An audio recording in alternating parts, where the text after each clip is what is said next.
Bismillahirrahmanirrahim. Assalamualaikum warahmatullahi wabarakatuh. Anak soleh, bagaimana kabarnya pagi hari ini? Alhamdulillah, luar biasa. Tetap semangat. Allahu Akbar. Alhamdulillah, Ustaz bersyukur bisa berjumpa lagi pada pelajaran kali ini, pada tema 1, pertumbuhan dan perkembangan makhluk hidup. Subtema 4, pertumbuhan dan perkembangan tumbuhan. Pembelajaran 3 dan 4. Baik anak soleh dan soleh sekalian, sebelum kita masuk pada pembelajaran inti kita, sebagaimana biasa, saat mengingatkan kepada anak soleh dan soleh sekalian agar senantiasa semangat dalam mengikuti pembelajaran kali ini, agar pembelajaran yang kita lakukan dapat kita pahami dan dimengerti. Sebelum kita belajar, mari kita berdoa. Kita baca doa sebelum belajar. A'udzubillahi minasyaitonir rajim. Bismillahirrahmanirrahim. Rabbi zidni ilman warzuqni fahman. Ya Allah, limpahkanlah kami ilmu dan pemahaman yang baik. Amin. Baik anak soleh dan soleh sekalian, sebelum kita masuk pada materi inti kita, Ustadz akan menyampaikan tujuan pembelajaran kita pada pagi hari ini. Yang pertama, setelah mengamati video, siswa dapat menuliskan jenis-jenis bunga sesuai dengan cara berkembang biak dengan tepat. Yang kedua, setelah mengamati contoh dalam video, siswa dapat menentukan hasil bagi dua bilangan cacah tanpa sisa dengan benar. Yang ketiga, setelah mengamati video, siswa dapat menuliskan pokok-pokok informasi yang disajikan tentang pertumbuhan dan perkembangan tumbuhan umbi dengan benar. Dan yang keempat, setelah mengamati video, siswa dapat menceritakan pengalaman berkaitan dengan manfaat bersatu dalam menjalankan satu kegiatan yang dilakukan di sekolah dengan benar.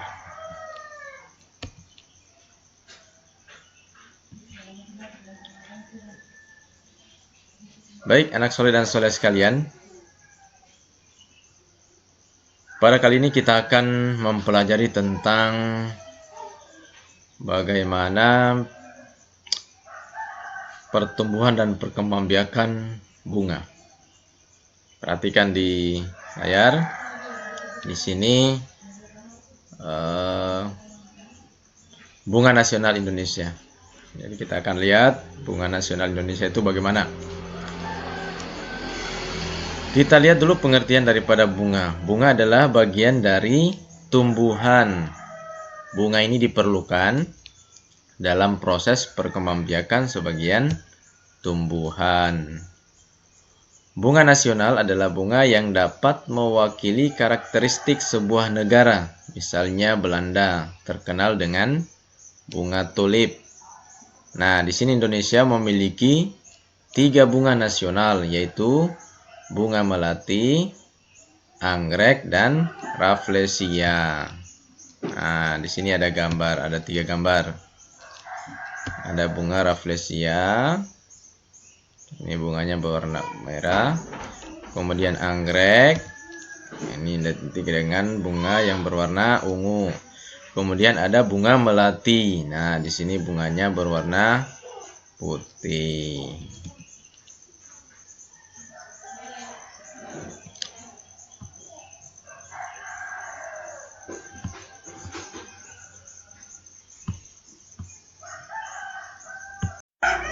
Baik anak soleh dan soleh, mari kita saksikan video berikut ini ya. Perhatikan.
Oke, jadi tadi sekilas tentang bunga nasional kita yang ada di Indonesia.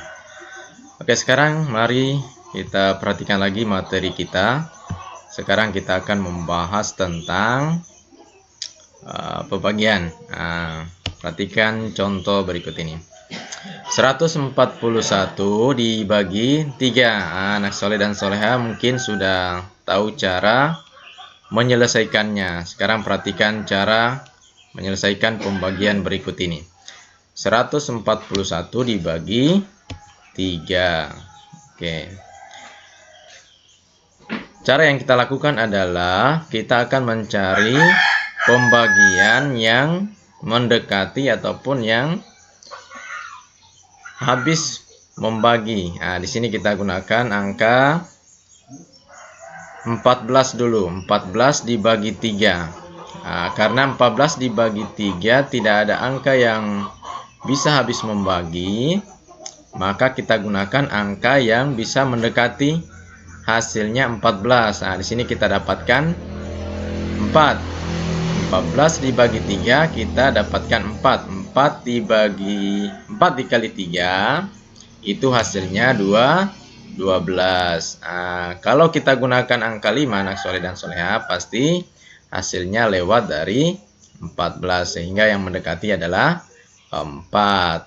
Sehingga 4 dikali 3 12. Nah, sekarang kita kurangi.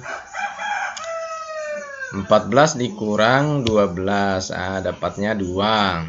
Nah, 2 dibagi 3 anak soleh tidak bisa, sehingga kita lakukan lagi menurunkan angka satuannya jadi 21. Perhatikan. 21 dibagi 3 anak soleh pasti sudah bisa, sudah ada hasilnya. 21 bagi 3 itu hasilnya dapat berapa? 7. Nah, karena 7 dikali 3 hasilnya 21. Jadi 141 dibagi dengan 3 itu habis dibagi dengan 47. Jadi hasilnya adalah 47. Satu lagi, dalam pembagian ketika misalkan hasilnya tidak mencukupi, maka kita gunakan cara pendekatan. Misalkan di sini 14 dibagi 3 tidak bisa, sehingga kita gunakan 4 yang mendekati 14. Karena 4 kali 3 hasilnya 12. Jadi 141 bagi 3 kita dapatkan hasilnya 47. Nah,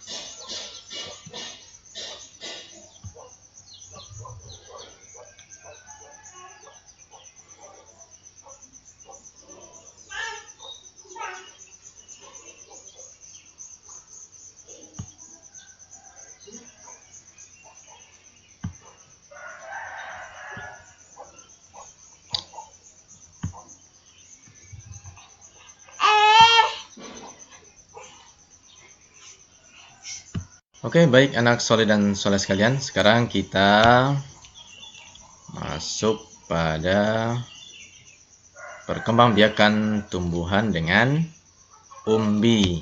Nah, perkembangbiakan tumbuhan dapat dilakukan dengan umbi. Ada umbi batang, umbi lapis, dan umbi akar. Kentang dan ubi jalar adalah contoh tanaman yang berkembang biak dengan umbi batang. Nah, ini contohnya. Ya, ada kentang, kemudian ada ubi jalar. Nah, di sini dia menggunakan umbi batang. Bawang dan bunga bakung berkembang biak dengan umbi lapis, sedangkan wortel, bengkoang, lobak, dan singkong berkembang biak dengan umbi akar. Nah, ini contohnya. Ini anak soleh dan soleha bisa diperhatikan pada bawang. Ketika anak soleh dan soleha memotong atau membelah bawang, maka kita akan lihat bagian dalamnya itu berlapis-lapis. Ini dinamakan umbi lapis. Jadi ini bisa dipahami atau bisa diperhatikan di rumah masing-masing. Nah, ini contoh tanamannya, ada umbi akarnya. Ini adalah bengkoang, wortel, kemudian singkong dan lobak. Oke. Sekarang muncul pertanyaan dari anak soleh dan soleha. Kira-kira apa persamaan dan perbedaan yang terlihat dari umbi lapis, umbi akar, dan umbi batang? Nah, sudah ada yang tahu atau belum? Nah, kalau belum tahu, mari kita perhatikan sama-sama terkait dengan persamaan dan perbedaan yang terlihat dari ketiga umbi ini, yaitu umbi lapis, umbi akar, dan umbi batang. Nah, di sini ada tabel persamaan dan perbedaannya. Persamaannya yang pertama, yaitu terdapat di dalam tanah. Jadi umbi-umbian ini, umbinya ini sama-sama terdapat di dalam tanah. Ini persamaannya. Yang kedua, ini merupakan tempat menyimpan cadangan makanan. Nah, ini umbi ini merupakan tempat penyimpanan cadangan makanan.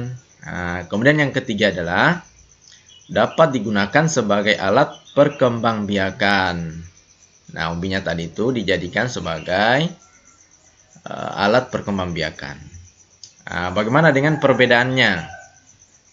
Perbedaan yang pertama, umbi batang terbentuk dari batang yang mengembang. Jadi umbi batang itu terbentuk dari batang yang mengembang. Umbi akar terbentuk dari akar yang mengembang. Sedangkan umbi lapis terbentuk dari lapisan daun yang tersusun bertumpuk. Nah, ini perbedaan yang pertama. Perbedaan yang kedua, umbi batang tumbuh tunas pada bagian umbi batangnya. Jadi pada umbi batang ini tumbuh pada bagian umbi batang. Pada umbi akar tumbuh tunas pada bagian akarnya.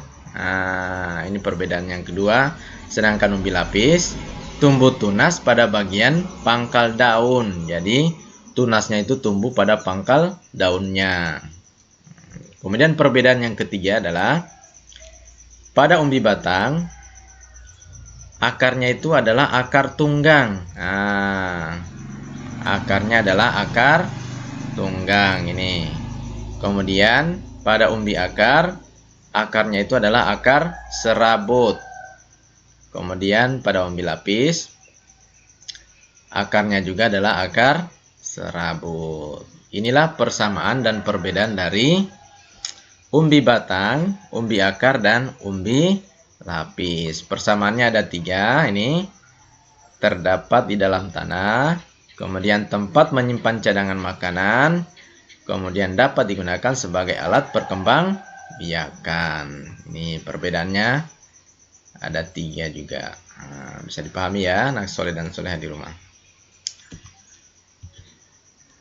Oke, selanjutnya mari kita perhatikan tahapan perkembangan bawang merah. Nah, di sini ada gambar. Bawang berkembang biak dengan kawin dan tanpa kawin. Dalam proses perkembangbiakan dengan cara kawin, bawang dibantu lebah dan serangga lainnya sebelum menjadi benih atau biji yang siap tumbuh menjadi individu baru. Namun proses ini membutuhkan waktu yang sangat lama. Selain dengan cara kawin, bawang juga berkembang biak dengan cara tanpa kawin, yaitu dengan umbi lapis. Umbi lapis adalah tumbuhnya tunas pada sela-sela lapisan umbi. Perkembangbiakan ini menggunakan bagian tengah dari lapisan bawang. Dengan menanamnya, maka diperoleh individu baru dari bawang merah. Cara ini yang paling cepat digunakan untuk memperoleh tumbuhan bawang yang baru dan prosesnya cukup sederhana. Nah, di sini proses tahapan perkembangan bawang merah ya, nah soleh dan soleha. Jadi ada 2 cara. Yang pertama dengan cara kawin, namun membutuhkan waktu yang sangat lama. Namun ada cara yang sangat singkat, yaitu dengan cara kawin. Nah, bisa diperhatikan.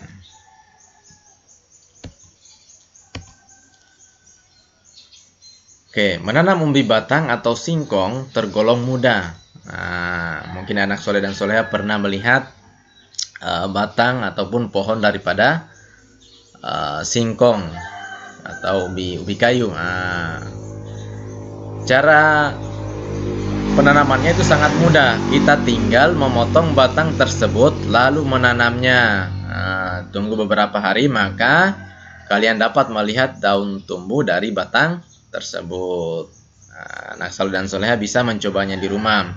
Ketika ada batang atau pohon dari ubi kayu, bisa kalian potong kemudian menanamnya. Tinggal menanamnya di tanah. Insya Allah akan muncul tunas baru dari batang tersebut. Oke, sekarang perhatikan. Ada berbagai jenis makanan dari umbi-umbian. Ini adalah cara ataupun pemanfaatan daripada umbi-umbian. Umbi-umbian merupakan makanan yang sangat digemari oleh sebagian besar penduduk Indonesia. Umbi-umbian dapat diolah menjadi beberapa jenis makanan. Nah, contohnya seperti ini. Di sini ada kue bolu. Ini dari ubi yang berwarna ungu. Nah, ini jadi bolu. Kemudian ada apa namanya ini ya? Ini adalah sejenis apa namanya? Ini sangkara bandang. Ini istilahnya ini adalah ya sejenis itu. Ini campuran dari ubi-ubian yang dibaluti dengan kelapa, parutan kelapa. Nah, ini juga ada kue dari bahan umbi-umbian. Mungkin anak soleh dan soleha sudah tahu namanya, ya. Oke, sekian dari kami. Semoga pembelajaran kali ini bisa dipahami dan dimengerti. Kita tutup dengan sama-sama mengucapkan hamdalah, alhamdulillahirabbil alamin, dan doa kafaratul majelis. Subhanakallahumma bihamdik, asyhadu an la ilaha illa anta astaghfiruka wa atubu ilaik. Wassalamualaikum warahmatullahi wabarakatuh. Hebat.